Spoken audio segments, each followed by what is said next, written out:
And hey, all you old fellow Atari gamers, here we are with part 2, my instruction manuals. As you know, if you watched part 1, we're not getting into too much detail. I'm just trying to flip through them and make sure you get to see all the artwork, not necessarily all the text. That's Indiana Jones, could you ever guess? There's a lot of neat artwork in these books. It's interesting to see them. Screenshots. I think that's a repeat from the front cover, but you really get to see the whips here. He's whipping it. Do-do-do-do-do. Whip it good. Scoring. Warning, warning. Do not read further if you do not wish to be given clues. Spoiler alert. Alright, well, I don't think we're going to be spoiling much after all these years. But yeah, ooh, I like that. That's a really cool illustration. Yeah. Nice, huh? And I don't remember playing this game too much. I don't think it's one I had back in the day, but rather one I picked up my second go round with the Atari system. More cool screenshots. Talking about the black market, and some screenshots, and another nice little illustration there for you.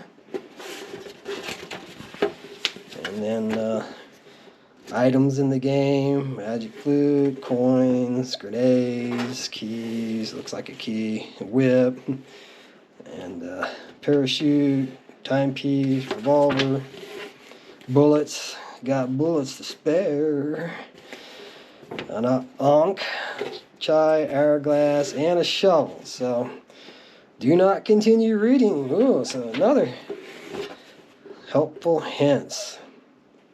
Yeah, maybe this will help somebody out there who just happens to be stuck while we live in the past with Raiders of the Lost Ark on Atari 2600. Moving on, we've got, that's all the big Atari manuals, and the next one's coming up will be slender, but we're going to squeeze in this data age journey one here. How to play Escape. You're on the road with Journey. And oh, this is like a CD thing here, CD sleeve thing. There you got a screenshot from the game anyways. Whoa. And we've got a few pictures of some of the sprites used in the game. And what's the objective of this game? Lead all 5 members of Journey through the waves of characters and obstacles to the escape vehicle, so they can escape. Alright, so now we got a whole bunch of these slender Atari ones. And starting with Missile Command, which I like that. That's a really nice illustration. That's cool. Special feature. I don't know what that could be. Oh, there's some more cool illustrations. And then you get a screenshot. It's always nice to see the screenshots. Another screenshot. And there's another one. There's the scoring table, if anybody has an interest in seeing that.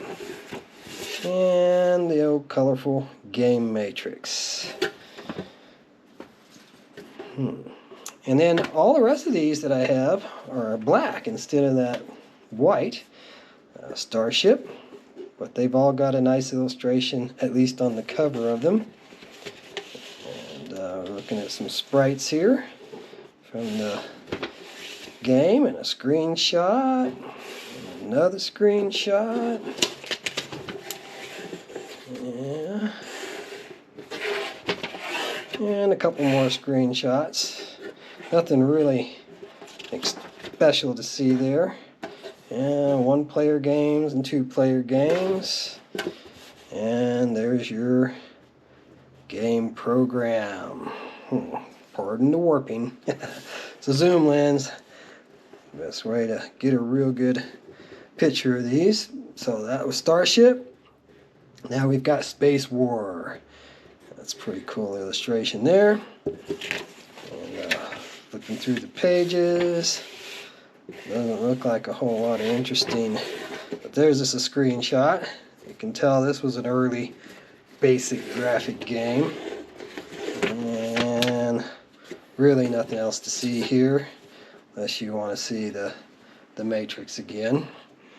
And air sea battle. Yeah, pretty cool. And again, these are early ones. These are early games with some really basic graphics.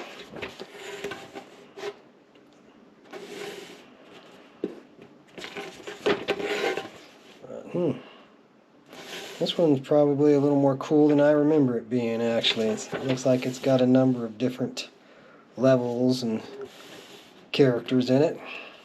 Game 27. Well, there's a lot of games or a lot of levels in that one to work your way through. We've got the Indy 500. Like that. That's pretty neat. And yeah, ring around the rosy we gozy.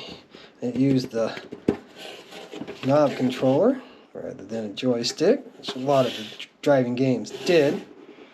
And like I said before, oftentimes when you get used ones, you'll get the joysticks, but you won't get those other ones, the other controllers. It's just not as common to see them. Or at least it hasn't been for me in my area. Outlaw. Cool. Doo-doo-doo-doo. And yeah, not really a lot to look at here. Oh, there we got some screenshots finally. Yeah, I do remember playing this one for sure.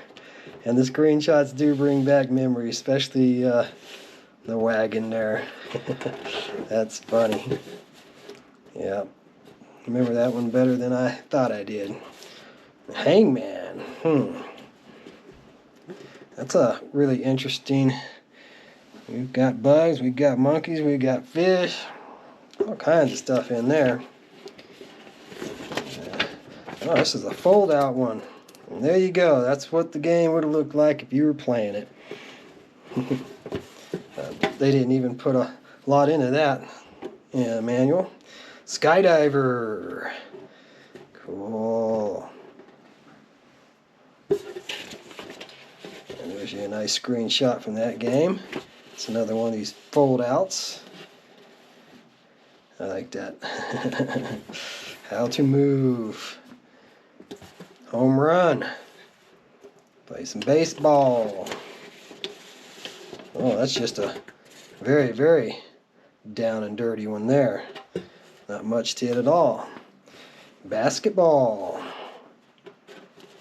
Same thing as the baseball. Very, very basic. Not much to see. Football. And I think most people know how to play football. But they give you offensive plays. And maybe they're on the back. Yep, they are. Defensive plays. I'll say if they're going to give you offensive, they're bound to have to give you the defensive. But nothing really to see inside. And then we've got golf, which I love video golf. Played a lot of it on the Nintendo dual screen, Mario Golf. Spent a lot of hours playing that one. I played some of this one, but not nearly as extensively as I did once I got it on the Nintendo.